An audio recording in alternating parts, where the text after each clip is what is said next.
Hey everybody, this is Chris with Writer's Game, and today in Gaming Wanderlust, or Game Wanderlust, I should probably change that to Gaming Wanderlust because it is really a good description. Anyway, we're going to do F1 2020, so Formula 1 Racing 2020. I'm using my Wii U wireless remote here, and I am not a big Formula 1 racing player or race car player, of those style of games, but it's part of Stadia, and I'm looking to experience different games, different ways that games play, so I'm going to give it a go. We're going to see how it turns out. So I'm going to turn on the main screen here, and you can see I'm in Stadia here, and let's click that play button.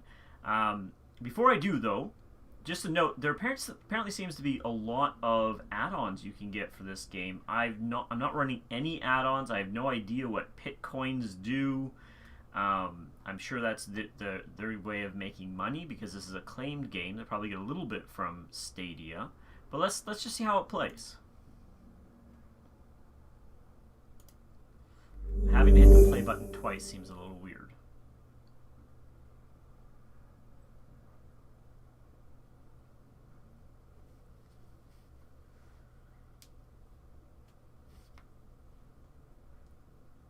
Okay, we'll move on.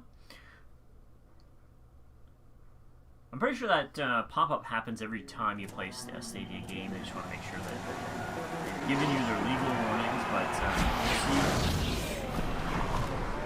like most people, I just click on and get into the game.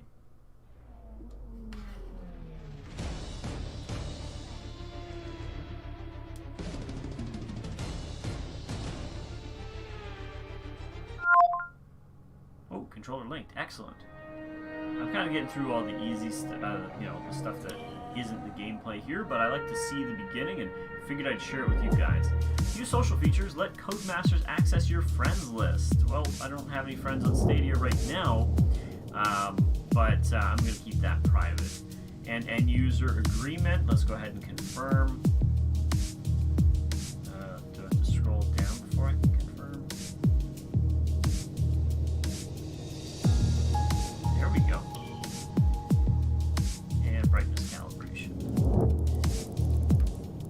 That was pretty good the way it was.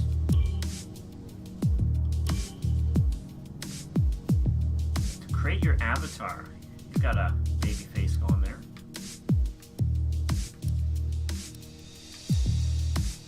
Can we just do random?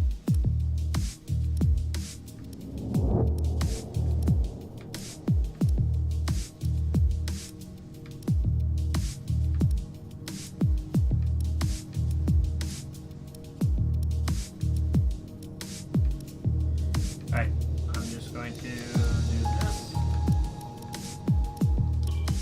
There we go. There's my answer. North America's probably good. We had cable internet under that.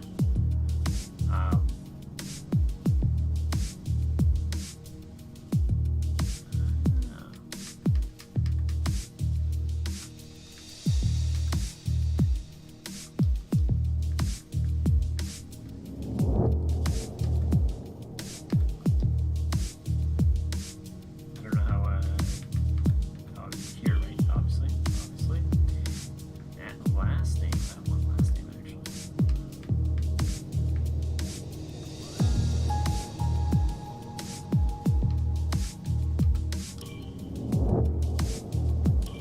Okay.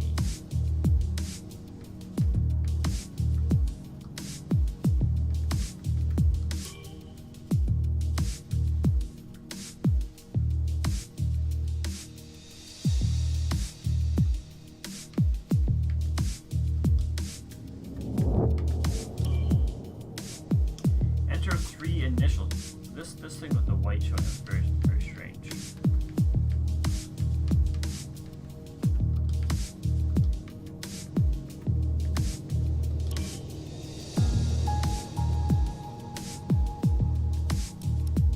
H. Anderson, sure. Let's go with that. Choose driver number 21.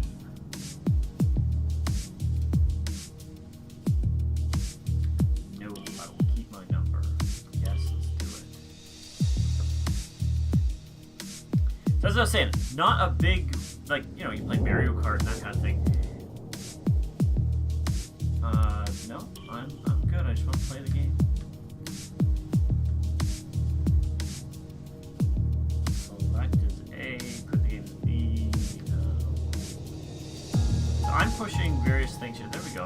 Sort of a choice. My team start new. There we go.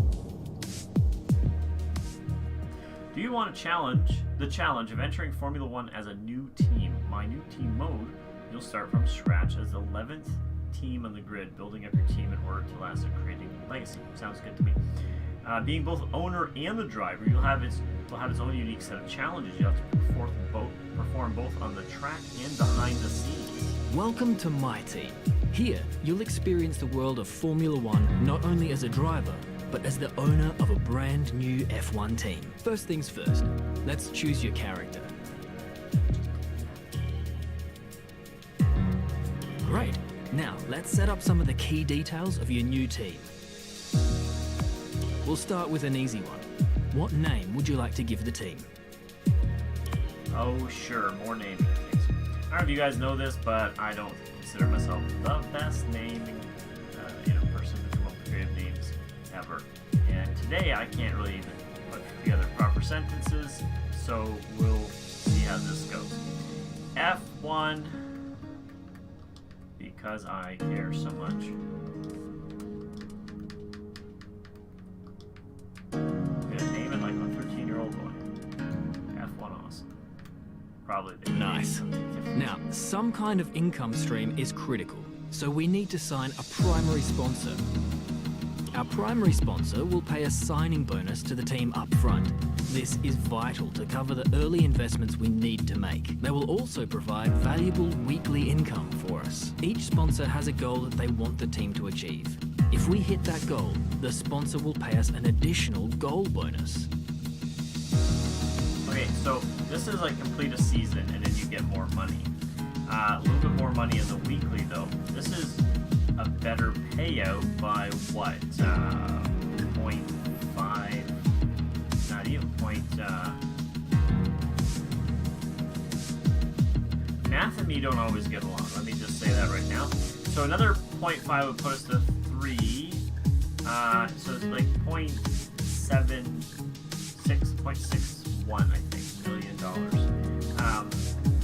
Weekly income, it's actually 52 weeks. We probably get more money overall this guy than this guy no matter what. Signing bonus being the same. This is the same weekly as number 1.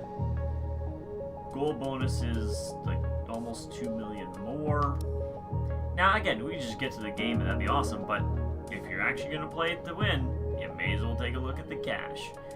This actually seems to be the worst package, and maybe not the worst, but compared to this one, seems to be not as good because we're not getting as much per week, and our bonus isn't the same. This is earn 15 Constructors Championship points in a season. I have no idea what that is or how to get that. As a team, achieve 2 points finishes during a season. So, first, second, third, I don't really know. I'm not a racing, like F1 person to know all the, or any other kind of racing to know the appropriate terms. So let's go with this one. It actually seems to be the best package between these two, and it's something we actually can understand. Fantastic. Now we've got a budget to work with. Our car won't be going anywhere fast without a power unit. So let's sign a power unit supplier now. We need both performance and durability from our power unit, but we also need to balance the books. We're going to have a lot of other areas to invest our cash into. So don't blow all your money here. Performance is, for Honda's, like, I don't know what 3 points will get you, but performance is still pretty high. Durability is way higher on the Mercedes. It's only 3 different with the Renault. Cost is a wee bit. This seems to be the middle of the road choice that doesn't cost too much more. And this is, of course, the best one altogether. I don't know, what do we got? 4,000 is the signing bonus, so this would be like half our money. So I bet most people will go for this. We almost have all the key partners for our team now, but we still need a teammate for you. Nah, I'll do everything solo. These are the drivers available to be your first teammate. They all have their own strengths and weaknesses, so consider everything when deciding who to hire. Drivers earn acclaim based on their performances. When a driver earns enough acclaim, they will level up. The higher a driver's level, the more acclaim they will earn for their current team.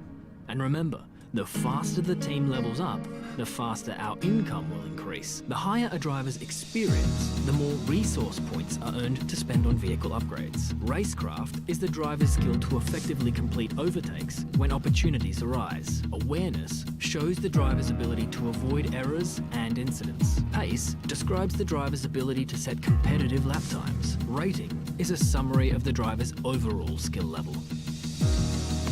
So from this, the first guy here, the RAC, is one of the highest, so he's going to take opportunities to get ahead, but his overall rating is still not the best, and he's not going to earn great XP at 27. Well, it's not that much different compared to the other four.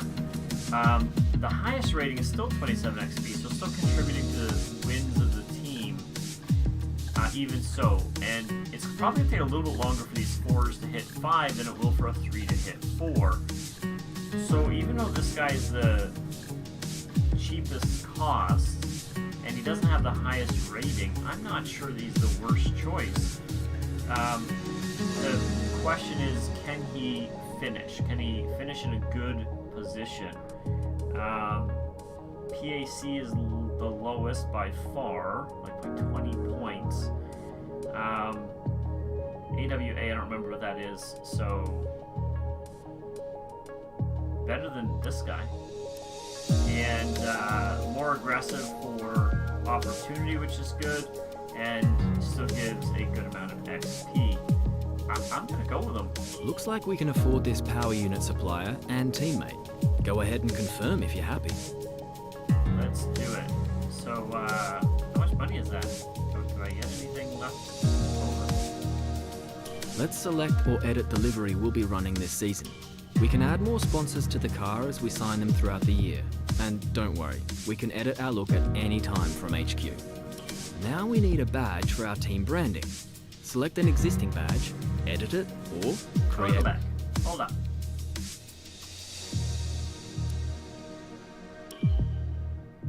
Hope I don't have to start over right from the get-go, but probably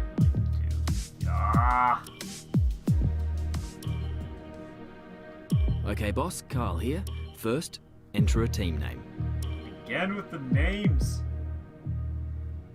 I'm gonna go like this. Get my first choice name.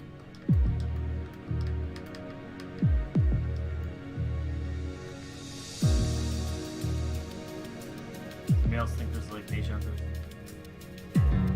Now, let's choose our primary sponsor for this season. Wish I could insert a camera, I suppose. There we go.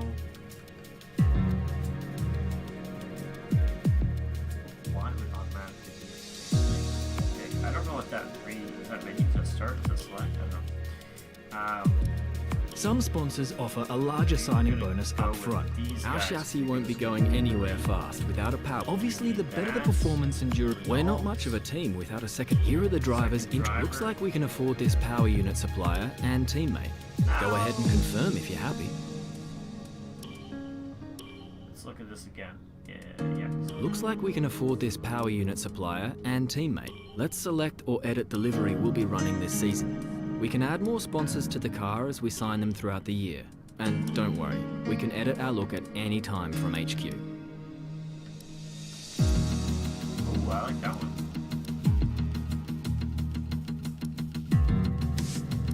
Give it a second go. We want to make sure you have one you like. Boom. Okay. I'm good. Back. B. Sponsor decals. Not a thing right now.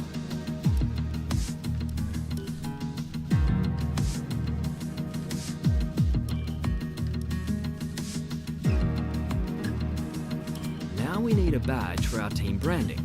Select an existing badge, edit it, or create one from scratch.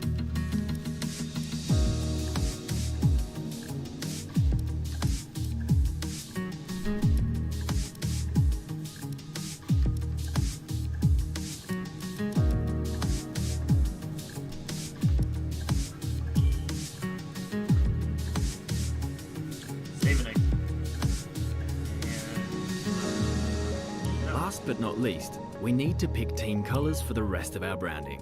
You'll see these colours throughout HQ.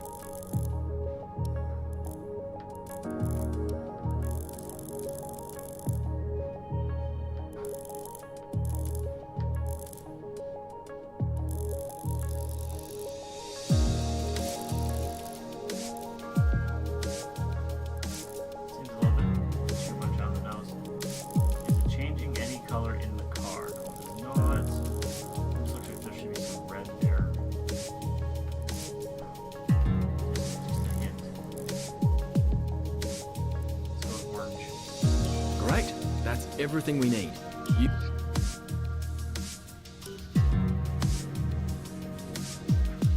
Oh, we wanted to advance. I thought it was like advanced, you know. Season length, 16, 10, 22. Let's do 22. Let's do it. F1 2020 allows you to customize your race experience to the way you want to play. There are 2 race styles available, standard and casual. Each of these styles has different driving assists available to them. Standard race style is for players who already have some experience in racing games or for those who want to improve their skills. Driving assists can be turned on or off, allowing a truly customized experience. Casual race style is the most accessible Formula One experience to date. When enabled, the game will assist you by making the car easier to control on and off track, as well as controlling many of the more complicated car functions like gears and ERS automatically. When in this mode, you will have the option to enable an assist to help you steer and another to reset you to the track if you stray too far. A little help. When the steering assist is enabled, you'll need to follow the engineer's race plan in order to pit. When it's time to pit, the steering assist will guide you to the pit entry. If you want to pit sooner, let your team know through the radio with the box this lap command. Well, I don't want to play for an hour and a half for one track, just to be clear on that. Qualifying. Casual, standard. Off-track surfaces are easier to drive over. Options and assist menus are simplified. Steering and reset to track assists are available. Recommended AI driver level 50 or lower. I don't want it to be too easy, even though I don't play these games. Let's put it to 37. We have only...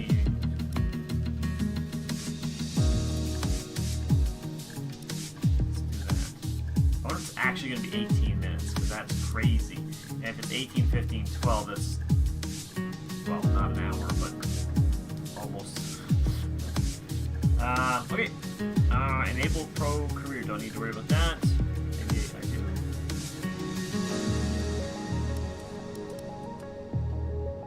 Start session. I don't know how to do any of this. Pitting. Pretty sure I can figure out the accelerate and brake though. Meet the press. Formula One drivers receive a lot of media attention, and how you deal with the press can have an impact on several aspects of your career. Interviews can occur after any session of a race weekend according to what happened and how you performed. The fine art of diplomacy. How you answer interview questions can affect the morale of your R&D departments, your teammates' motivation, and your acclaim. Keep the press on side. Consider your answers carefully. Refusing to answer can frustrate the press, leading them to asking you tougher questions in the future. Team direction. In my team, your answers can even influence the direction the team takes before you hit the track. Some answers in your pre-season interview will advance your R&D into a specific area, so choose wisely. Media coaching. The media coaching perk can be purchased through the contracts screen at the Team HQ. This perk unlocks additional answers which may get you out of a difficult question or give a bigger boost to your claim or the team. There are 3 levels of this perk to unlock. This would be the pre-season interview then.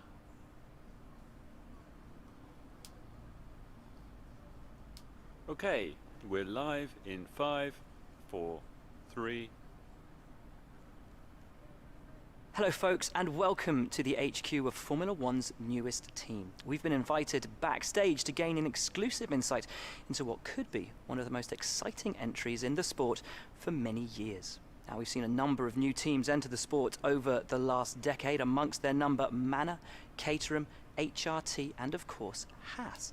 And while some have proved to be successful, others have morphed into different teams and some have disappeared completely. What marks this team out though as being something different is that its owner is also its driver.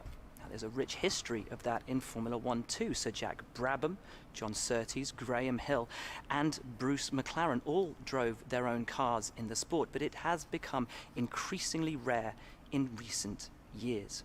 What's very special about this team though is that while the team itself is new to Formula One, so too is its driver and owner. Whatever happens this season, you've already made the history books. Tell me, do you feel up to the mammoth task of both managing and driving for a Formula One team?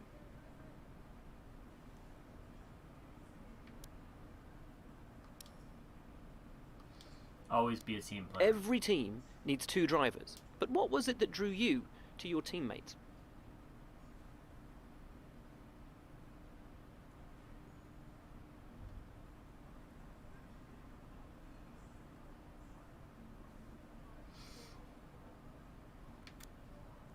It's true. It's Moneyball. No one aims to finish bottom of the table. Who's the team you're aiming to beat?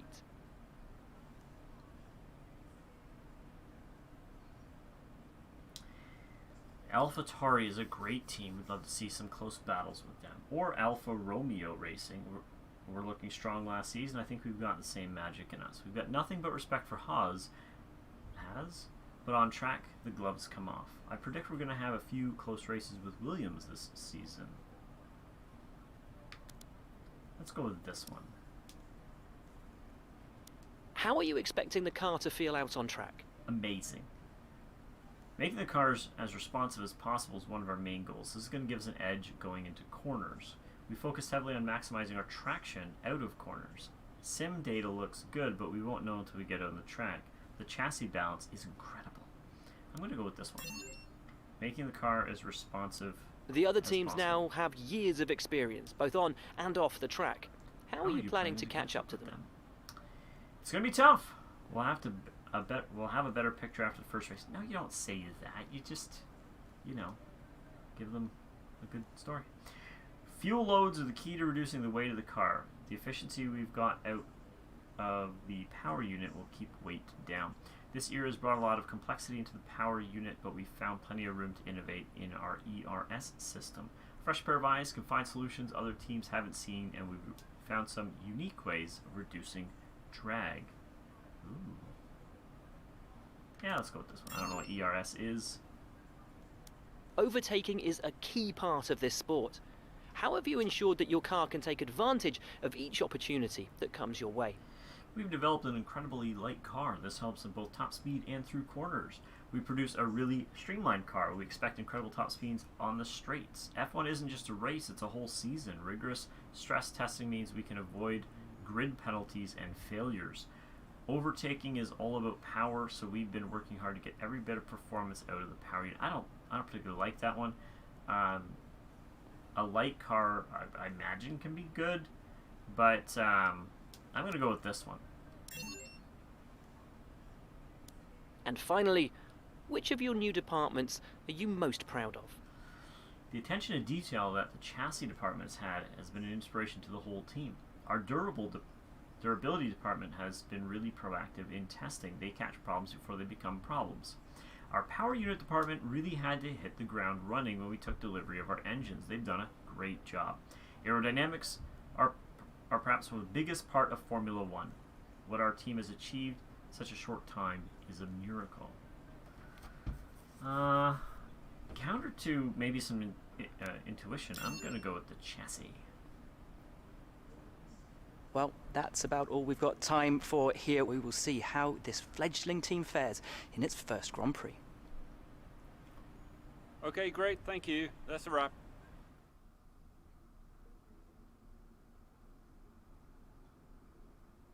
Great interview, boss. You nailed exactly what the team's been working on. When you've got time, check the R&D tree to see our current progress and where we think there's room for more. And while you're at it, why not take a stroll around HQ and check on how the team's doing? Alright, balancing act. Here you can see your team's balance. Your sponsors will give you cash each week and extra bonuses when you complete their objectives. Resource management. These are your resource points. You can use them to help the team upgrade the car. You can spend them at any time in R&D. Acclaim. This is your team's acclaim level. As this increases, so does your income from sponsors. Many of the top drivers won't consider moving to a low acclaim team, so get out there and prove yourself on the track before approaching them. Alright, open podium pass would be L. I'm sure a podium pass is like a monthly subscription or something like that. But hey, let's take a look. Nope, that L button didn't work. This L button also didn't work. That didn't work, that didn't work, that didn't work. It could be because I'm using a Wii U controller, which I particularly like. 1, 2, 3, we already talked about those. Aha, pause menu.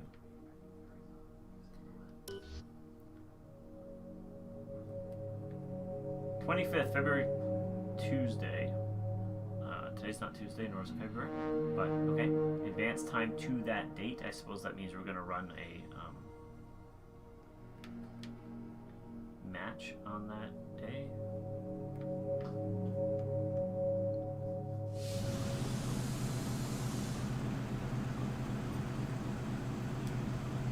I just hit the down, and that happened, and I don't know why. Oh, various parts of us building the car.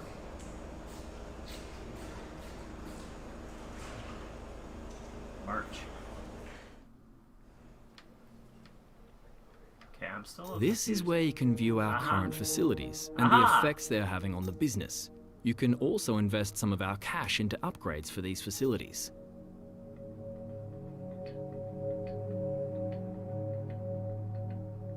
Okay, so based on this, like I commented about chassis, research and development. It's important for all Formula 1 teams to continue the development of cars throughout the season.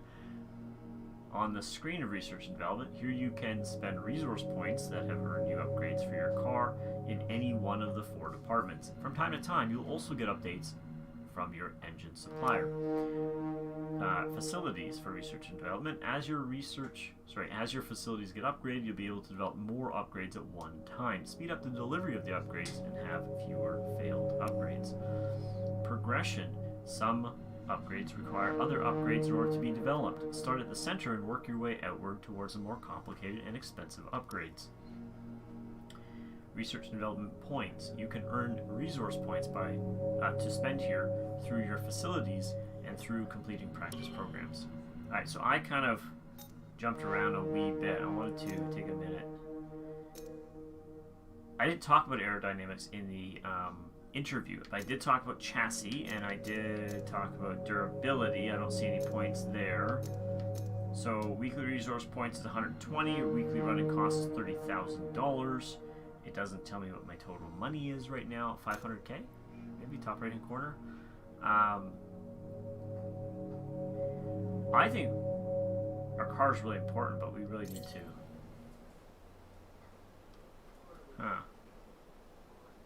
We need $2 million. To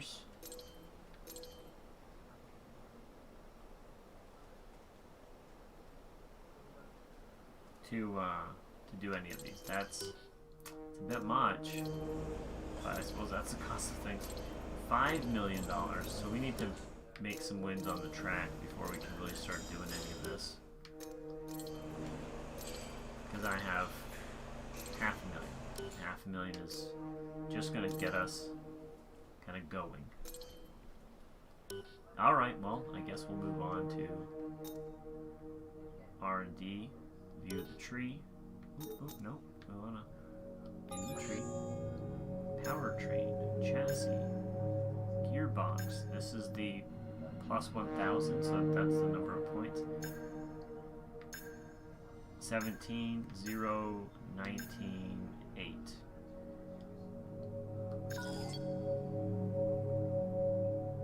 Rear wing main plane.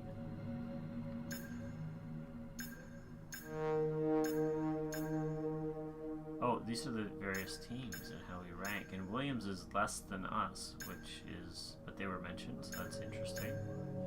I wonder if I change that based on my comments.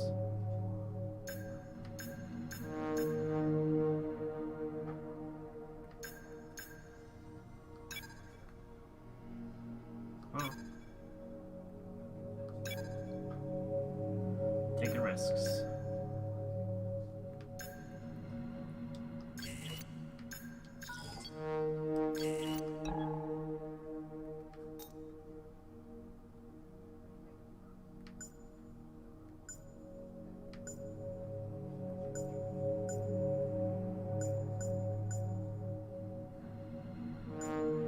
Does this mean I have 2 engines?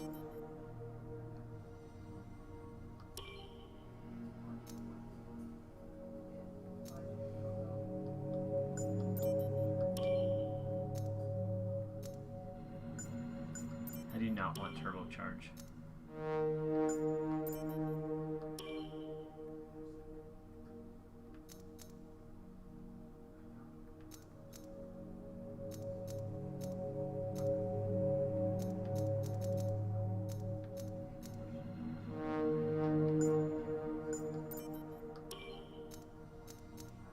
Why would you just not go to maximum for all of them, you know what I mean? Or... Alright, well, it's not really about winning because it's about playing the game, so let's move on. Yes, yes.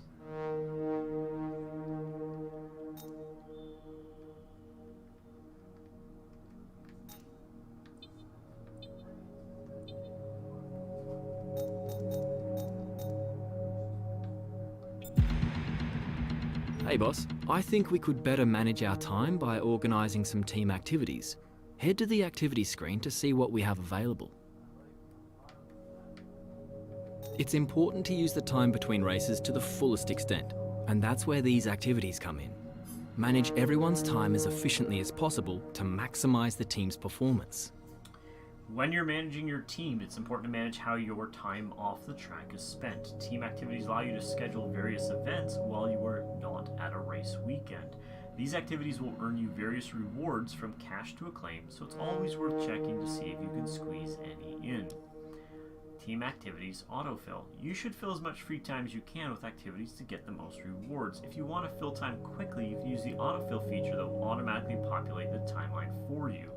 I do find it interesting. Before we move on, just to kind of comment on this. First off, I was just expecting a racing game. Like, jump in a car, do your thing, maybe choose different cars or parts to cars as you earn points. Nothing really that brought us behind the scenes into the decisions on the whole team and how the whole team affects the race and the advancement of your career. So I'm actually pleasantly surprised because I think just a racing game would get boring. We've had racing games for a long time, so beyond advanced graphics or whatever, what would you really do to make it amazing? And maybe this is part of the F1 series previously, but I've never played something like this, and this just makes it more interesting. Even though I'm not a big race car person, I'd be more interested in this because I could see how my business essentially was moving along based on my decisions. So I think that's really neat. I think the story and getting people to answer questions about their team before they ever get on the track is a good engagement technique. It allows people to kind of make decisions and get a picture of the suspended belief of what their team is all about or what the team has been spending their time on.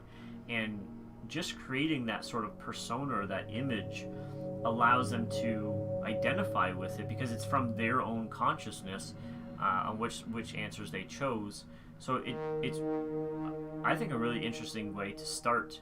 Definitely not unique. There's been games for a long time that have used this. There's a Ultima game, I forget which Ultima, where you had to answer questions and that determined the character that you became. It might not be the one you wanted. Maybe you want to play a fighter and end up being a mage based on your your answers, and that part was both frustrating but also uniquely interesting even at the time. But let's go with autofill, and remove. Let's do that.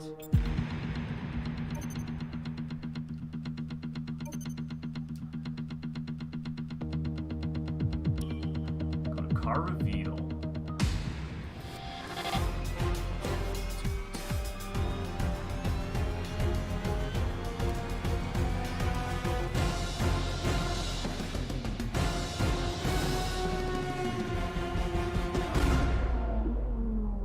Well done, well done.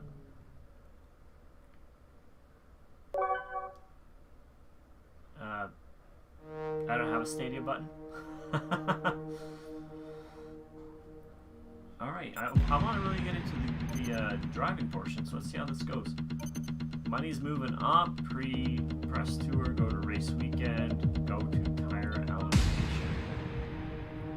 I don't know what tire allocation is, so let's just go to the race weekend. Because it wasn't tire like a tire on your car. As your team acclaim level increases, you will unlock the ability to speed read?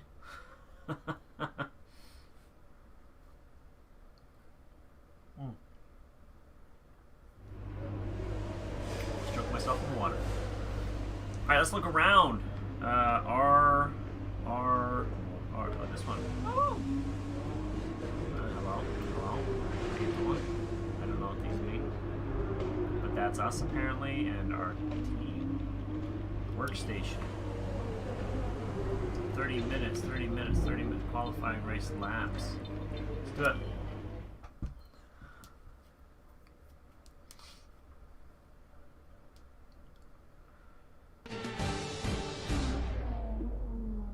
Formula One World Championship Limited 2020. Formula One Rolex Australian Grand Prix 2020. Is that right? Again, speed reading. Nice. The car looks nice. The driver looks pretty good. This guy over on the right-hand side, which you can't see me gesturing, but... Morning, boss. Jeff here. Thanks again for bringing me on board. You've found a lot of talented people for this team. I can't wait to see what we can accomplish. Our journey to the Constructors' Championship starts here today, and the car is ready to head out whenever you are. Garage tutorial. In the unforgiving world of Formula One, free practice sessions are a vital part of any Grand Prix weekend. During your F1 career, you'll be able to utilise these sessions to complete practice programmes, which will help you learn the track and earn you points that can be invested in developing your car. You'll also be able to adjust your car setup over the course of these sessions to try and find those extra fractions of a second. The sporting regulations dictate that after each free practice session, you'll have to hand back 2 sets of your dry tyre allocation for the weekend. So get the most out of them while you can.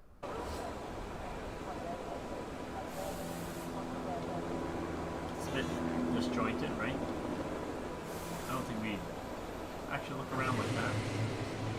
If I can't see anything, like what's with these monitors? Session info X. Okay. Objective scores 365. Recommended time is tire is an H. Number of laps is a 3. Available resource points. If you want to know specific information or make certain changes to the car during a pit stop, you can tell me what you want over the radio. Press and hold the radio button to activate the system, and you can either speak the command or select it manually from the radio screen that will appear on the multifunction display. While the radio is active, cycle through command groups with the MFD button. Let's just fuddle through that, that's fine. Go to track. Drive out. A bit like a rubber out on track. Try to take it easy for a couple of laps. Okay, that makes sense. I wonder what all the buttons are.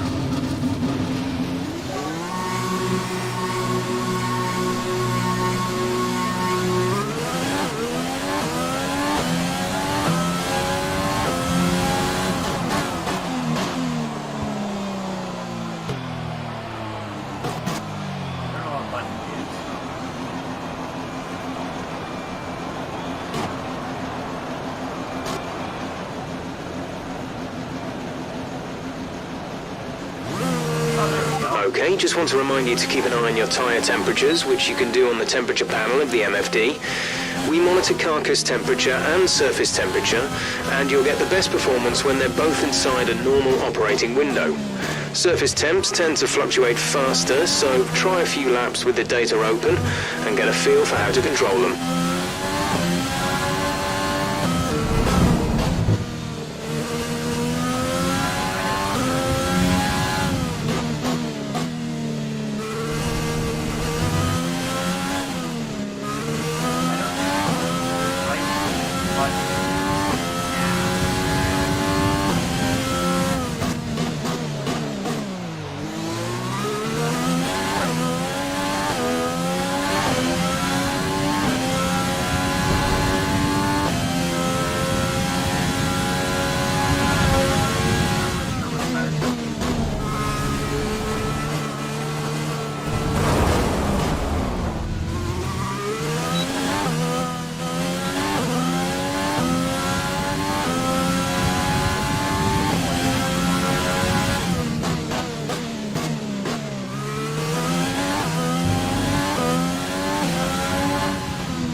There's 4 laps of fuel remaining.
Out of fuel? Almost out of fuel. You need to pit within the next 2 laps.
This lap, please. Box this lap. When driving with the pit assist disabled, you'll need to be mindful of your speed when entering the pit lane. If you hit the limiter line too fast, you'll pick up a penalty. Watch the on-screen prompts that show your target speed and distance to the limiter line.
We're thinking it might be a good idea to run Fuel Mix 1 for this session.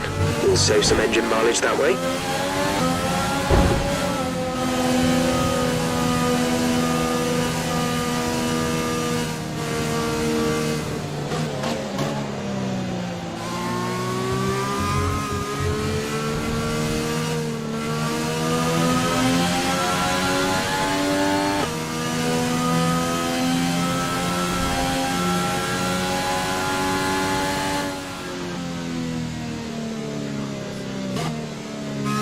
Less than a lap of fuel now. The tank is empty. Come in this lap, please. Box this lap.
That's my pit.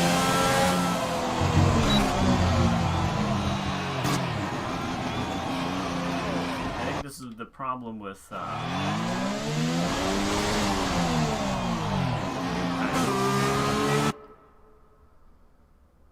was interesting.